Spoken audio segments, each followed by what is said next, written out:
नहमदुहु व नुसल्ली अला रसूलिहिल करीम, अम्मा बाद।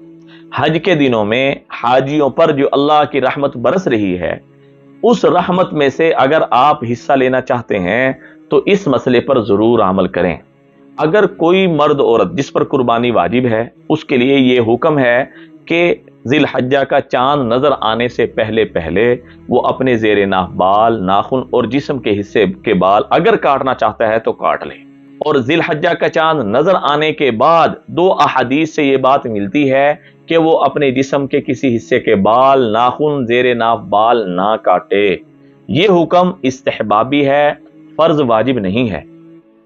यानी इस्तेहबाबी है, फर्ज वाजिब नहीं है। इसकी तसरीह ये है कि अगर किसी मजबूरी की वजह से जेरे नाफ बाल आपको काटने पड़ जाते हैं, मसलन कि जेरे नाफ बाल अगर आप 10 दिन नहीं काटेंगे और वो 40 दिन से ज्यादा हो रहे हैं, यानी 40 दिन से ज्यादा हो जाएंगे, मुद्दत ज्यादा हो जाएगी, तो इस सूरत में आपको जेरे नाफ बाल काट लेने चाहिए। जरूरी है काटना, छोड़ने में आप गुनहगार होंगे। क्यों कि जेरे नाफ की ज्यादा से ज्यादा जो काटने की मुद्दत है वो 40 दिन है। 40 दिन से ज्यादा नहीं होने चाहिए। 40 दिन से ज्यादा हो जाए तो इसमें मर्द है, औरत है, गुनहगार होगी। और जिस मर्द औरत पर कुर्बानी वाजिब नहीं थी और उसने भी जिलहज्जा का चांद नजर आने के बाद नाखून, जेरे नाफ बाल साफ नहीं किए, नहीं काटे, तो वो भी इंशाअल्लाह अल्लाह की जात से उम्मीद है, फुक़हाए किराम ने इस बात की तरफ इशारा किया है कि अल्लाह ताला उनको भी वो सवाब अता फरमा देंगे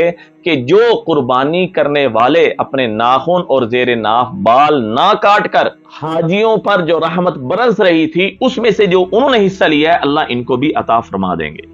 दुआओं में याद रखें, सदके जारी समझ के शेयर करें। अस्सलामु अलैकुम व रहमतुल्लाहि व बरकातहू।